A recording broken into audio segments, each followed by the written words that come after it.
Hello student, मैं आपके लिए एमपी जीके के महत्वपूर्ण पॉइंट लेके आया हूँ। काफ़ी इम्पोर्टेंट ये बिंदु हैं, इनको आप अच्छे से तैयार करेंगे और पूरी वीडियो को अंत तक देखेंगे। जब आपको बहुत अच्छे से समझ में आ जाएगा क्या क्या पॉइंट हैं, तो ध्यान से समझिएगा। फर्स्ट पॉइंट है मध्य प्रदेश एक भू आवेष्टित प्रदेश है। आप समझ रहे हैं भू आवेष्टित राज्य का अर्थ क्या होता है? Land locked. भू आवेष्टित शब्द का अर्थ क्या होता है? Land locked country. Land locked राज्य या लैंड लॉक्ड कंट्री का अर्थ क्या होता है कि चारों ओर से उसको जमीन घेरे हो, उसका अर्थ होता है लैंड लॉक्ड। तो हम देख रहे हैं कि जो हमारा मध्य प्रदेश है वो एक भू आवेष्टित राज्य है, लैंड लॉक्ड स्टेट। कैसे? आप सभी जानते हैं कि भारत में जो 9 राज्य हैं, 9 राज्य हैं वो समुद्र से लगे हुए हैं। 9 राज्य किससे लगे हैं? समुद्र से। तो टोटल इस समय इंडिया में 28 राज्य हैं। उन 28 राज्यों में से अगर 9 राज्य से समुद्र लगा हुआ है, 30 राज्य हैं, तो हमारे भू आवेष्टित कुल राज्य 19 होंगे। 19 राज्य भू आवेष्टित होंगे, उनमें से एक मध्य प्रदेश भी है। भू आवेष्टित राज्य 19 है, उनमें से एक मध्य प्रदेश भी है। तो टोटल भू आवेष्टित राज्य भारत में कितने हैं? 19 है इस समय। क्लियर बेटाओ? तो मध्य प्रदेश एक भू आवेष्टित राज्य, समझ रहे हैं? क्लियर। अगला, मध्य प्रदेश एक आंतरिक राज्य भी। आंतरिक राज्य का अर्थ आप समझिए कि आंतरिक राज्य वह राज्य होता है, क्या होता है? आंतरिक राज्य वह राज्य होता है जिसको ना तो विदेशी धरती छूती हो और ना समुद्री सीमा लगती हो। तो भारत के टोटल 5 राज्य, कितने बेटा? 5 राज्य आंतरिक राज्य हैं। उनमें मध्य प्रदेश, हरियाणा, छत्तीसगढ़, झारखंड और तेलंगाना। बिल्कुल याद कर लेना। आप लोग जान रहे हैं कि झारखंड भी नवीनतम राज्य था और मध्य प्रदेश से जो छत्तीसगढ़ बना था वो भी, हरियाणा एमपी पुराने, और तेलंगाना भी हाल में ही बना था 2 जून 2014 को। तो मध्य प्रदेश, हरियाणा, छत्तीसगढ़, झारखंड और तेलंगाना, इन 5 राज्यों की सीमा किसी भी देश को नहीं छूती है, ना समुद्र को टच करती है। तो भारत के आंतरिक राज्य 5 हैं, उनमें से एक हमारा मध्य प्रदेश भी है। मध्य प्रदेश को हृदय प्रदेश, देखो क्या क्या नाम से जाना जाता है? हृदय प्रदेश। हृदय प्रदेश नदियों का मायका, अधिकांश नदियों का उद्गम मध्य प्रदेश से होता है। आप सभी लोग जानते हैं नदियों का देश, नदियों का देश बांग्लादेश को कहते हैं। नदियों का देश बांग्लादेश, नदियों का मायका मध्य प्रदेश। सोया प्रदेश भी मध्य प्रदेश को कहते हैं। सोया, क्योंकि यहाँ पर सर्वाधिक सोयाबीन उत्पादित होता है। सोयाबीन उत्पादन में मध्य प्रदेश नंबर 1 स्टेट है और सबसे बड़ा सोयाबीन संयंत्र, आप नोट कर लीजिए कि सबसे बड़ा सोयाबीन संयंत्र उज्जैन में स्थित है। आप नोट करिए इसको, सबसे बड़ा सोयाबीन संयंत्र उज्जैन में है और सोयाबीन शोध संस्था इंदौर में है। सोयाबीन शोध संस्था इंदौर में, और मध्य प्रदेश की राजकीय फसल भी सोयाबीन है। Tiger state, tiger state Madhya Pradesh को कहते हैं। लघु भारत भी मध्य प्रदेश को कहा जाता है और मध्य भारत भी मध्य प्रदेश को कहा जाता है। आप सभी लोग जानते हैं, इस बात को भी नोट करिए कि मध्य प्रदेश का नाम, एमपी का नाम एमपी, मध्य प्रदेश का नाम मध्य प्रदेश पंडित जवाहरलाल नेहरू ने दिया था। मध्य प्रदेश का नाम मध्य प्रदेश पंडित जवाहरलाल नेहरू ने दिया था। अब अगला इंपॉर्टेंट पॉइंट है कि स्थापना दिवस 1 नवंबर। मध्य प्रदेश का स्थापना दिवस 1 नवंबर, एक हो गया एमपी, एक छत्तीसगढ़। छत्तीसगढ़ 1 नवंबर 2000 को मध्य प्रदेश से अलग हुआ था, इसलिए छत्तीसगढ़ का स्थापना दिवस भी 1 नवंबर 2 हो गए। इसके बाद आंध्र प्रदेश, कर्नाटक, केरला, आंध्र प्रदेश, कर्नाटक, केरला, दोनों के आंध्र प्रदेश, कर्नाटक, केरल, हरियाणा और पुदुचेरी, हरियाणा और पुदुचेरी, कितने हो गए हमारे पास? 1 2 3 4 5 6 7। क्लियर है बेटाओ? 6 राज्य और 1 केंद्र शासित प्रदेश हो गया। इन सभी का स्थापना दिवस 1 नवंबर को पड़ता है, ये भी ध्यान रखना। अगर इसमें कोई डाउट हो तो इसको भी आप क्लियर कर लीजिएगा, ठीक है ना बेटाओ? कि मध्य प्रदेश के अलावा 6 राज्य और 1 केंद्र शासित प्रदेश। राजकीय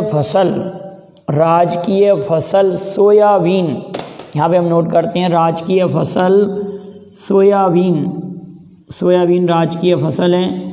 राजकीय मछली महासीर,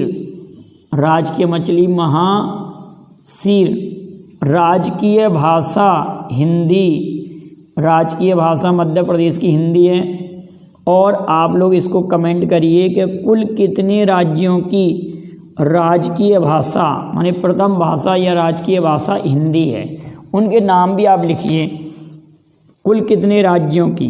क्लियर बेटाओ?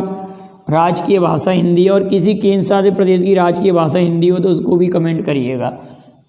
मध्य प्रदेश की गंगा आप लोग कहते हैं नर्मदा, कई पुस्तकों में नर्मदा लिखा मिलता है, लेकिन नहीं बेटाओ, क्या है? बेतवा, जो कि प्रदूषण के आधार पर है। बेतवा जो कि प्रदूषण के आधार पर है। मालवा की गंगा क्षिप्रा नदी है, मालवा की गंगा क्षिप्रा नदी है। उज्जैन जो है वो क्षिप्रा के तट पर स्थित है। मालवा की गंगा क्षिप्रा है, उज्जैन क्षिप्रा के तट पर स्थित है।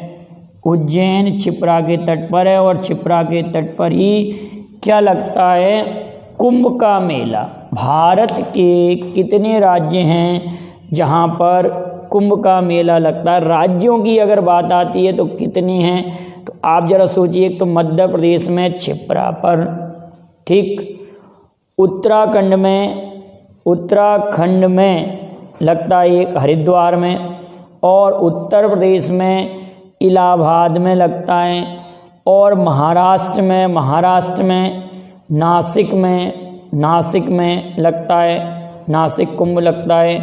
क्लियर है ना बेटाओ? तो इतने आप लोगों को मालूम है कि 4 स्थानों पर कुंभ लगता है। तो मध्य प्रदेश में क्षिप्रा के तट पर, उज्जैन में कुंभ लगता है। क्लियर है? राजकीय पक्षी मध्य प्रदेश का राजकीय पक्षी दूधराज है। मेन रूप से तो दूधराज कहते हैं, इसको हम सहा बुलबुल भी कहते हैं, और पैराडाई फ्लाइंग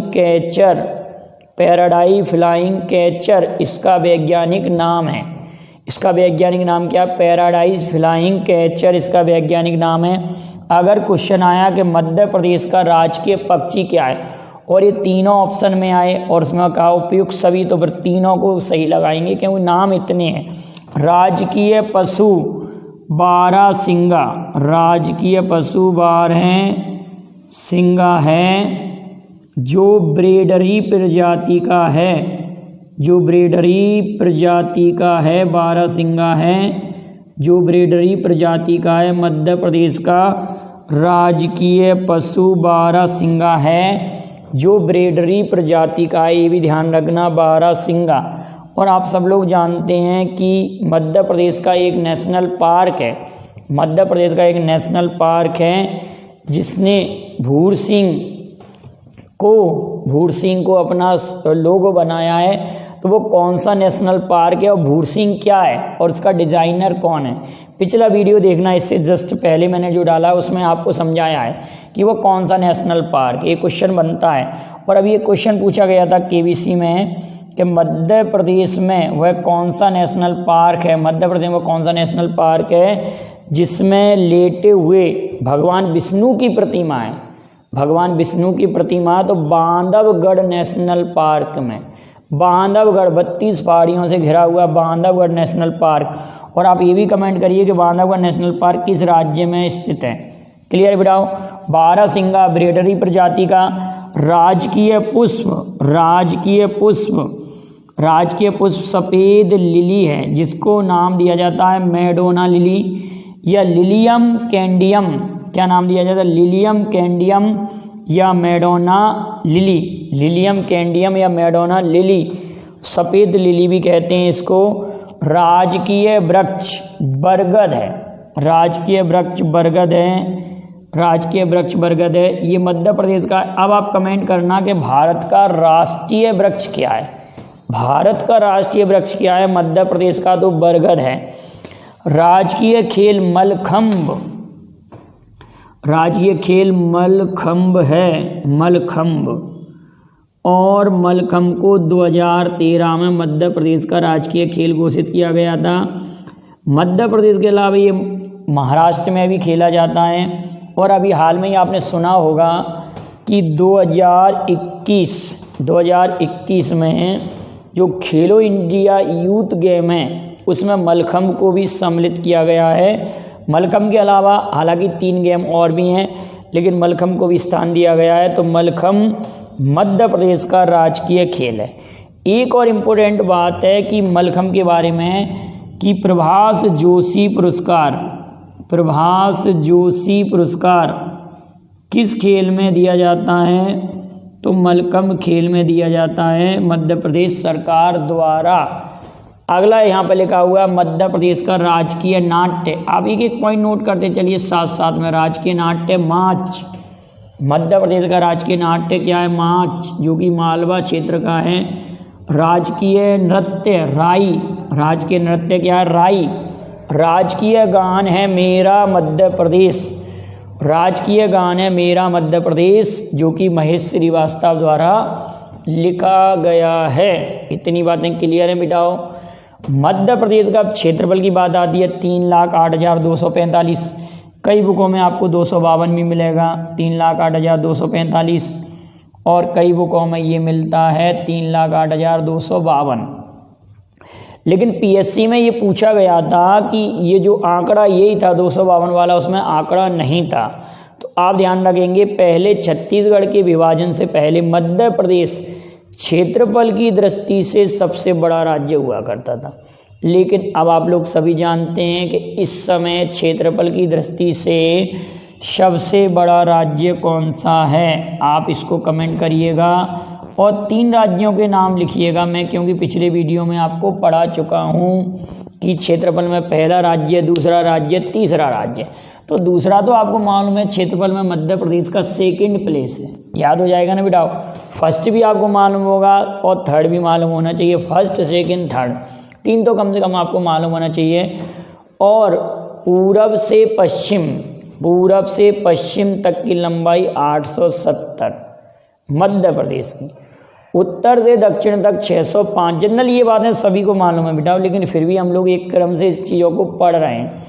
ब्रिटिश काल में मध्य प्रदेश को सेंट्रल प्रोविंस कहते थे, सेंट्रल प्रोविंस, जबकि सेंट्रल प्रोविंस मध्य प्रदेश को कहते थे, जबकि यूनाइटेड प्रोविंस, यूनाइटेड, ध्यान रखना बेटा, यूनाइटेड प्रोविंस हम उत्तर प्रदेश को कहते थे। उत्तर प्रदेश, यूपी का पुराना नाम क्या है, यूनाइटेड प्रोविंस, यूनाइटेड है ये, टेड, यूनाइटेड प्रोविंस। क्योंकि ये कंपटीशन में ऐसे क्वेश्चन आया था कि निम्न में से कौन सा नाम मध्य प्रदेश का नहीं है। उसमें ऑप्शन था सोया प्रदेश, यूनाइटेड प्रोविंस, सेंट्रल प्रोविंस और हृदय प्रदेश। तो आप क्या कहेंगे, यूनाइटेड प्रोविंस किसका नाम है, उत्तर प्रदेश का। तो यही नहीं था उसमें।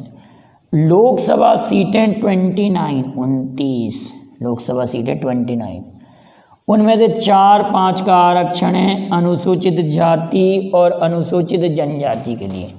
एससी अनुसूचित जाति, एसटी जनजाति, एससी और ये एसटी, ये 4 और ये 5।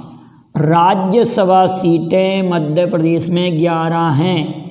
इन राज्यसभा सीटों में कोई आरक्षण नहीं है, ध्यान रखना। राज्यसभा सीट की बात हो रही है, विधानसभा सीट की बात नहीं हो रही।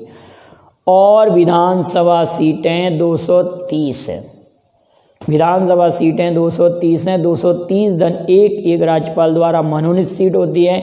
अब इसमें जो आरक्षण लिखा हुआ है आप उसको अच्छे से याद कर लेंगे। 35 और 47 आरक्षित सीटें हैं। 35 + 47, SC के लिए 35 और ST के लिए 47।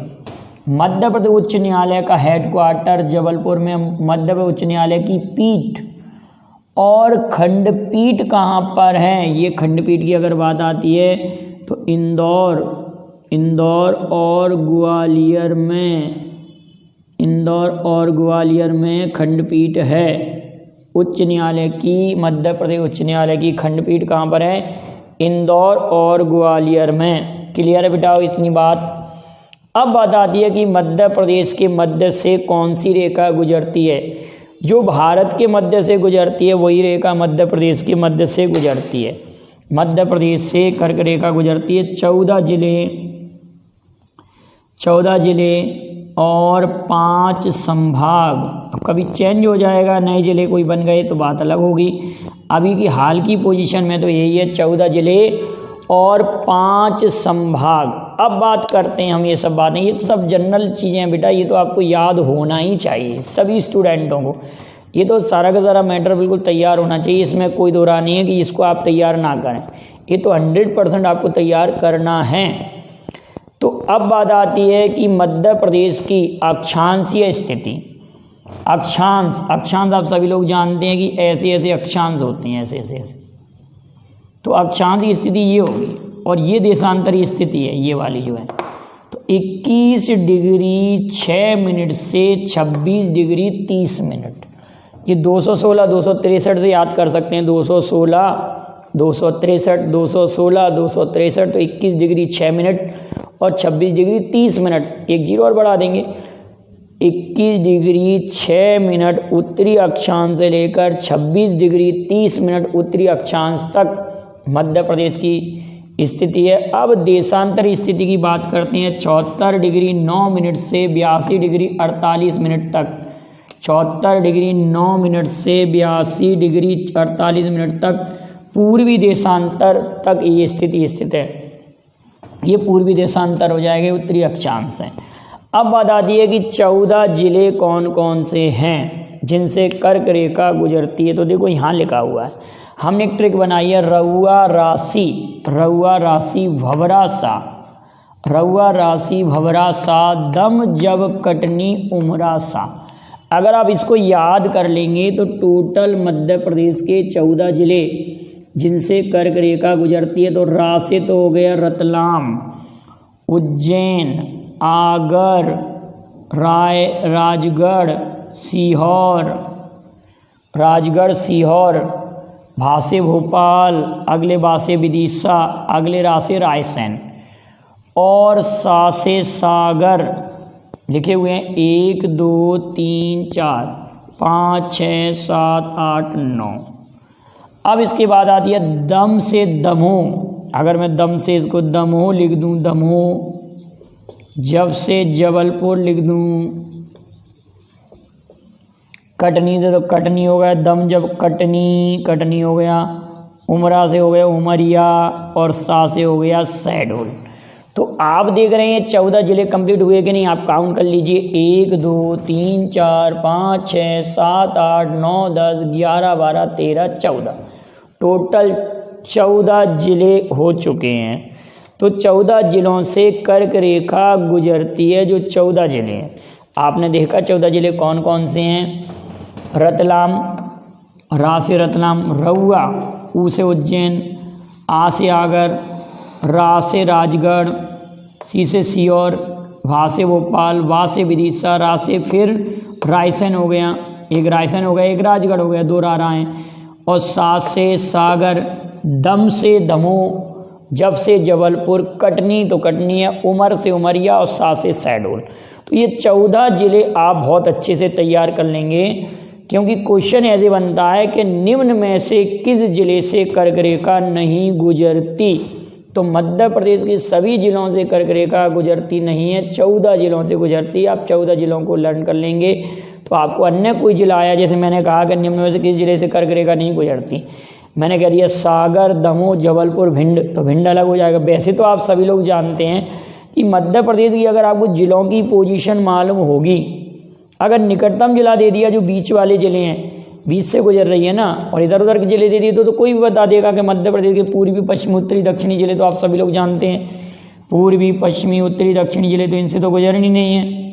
सिंगरौली, ये सिंगरौली है यहाँ पर, ये सिंगरौली से नहीं गुजर रही सिंगरौली। इधर ये अलीराजपुर है, इधर ये बुरहानपुर है, बुरहानपुर अकबर की अंतिम में जो असीरगढ़ का किला यहीं पर स्थित है। और इधर क्या मुरैना, आपने देखा है ये उत्तरी जिला है, ये दक्षिणी है, ये पूर्वी है, पश्चिमी है, तो इनसे तो कर्क रेखा गुजरी नहीं। जो मध्य में जिले हैं उनसे कर्क रेखा गुजरती है। 14 जिले और 5 संभाग हैं, 14 जिले और 5 संभाग आप लोगों ने देखा, काफ़ी इंपॉर्टेंट ये फैक्ट थे, आप इनको नोट कर लेंगे, अच्छे से याद कर लेंगे। वीडियो पसंद आया लाइक शेयर करें और इसका आप स्क्रीनशॉट ले लें। Thank you very much. जय हिंद, जय भारत।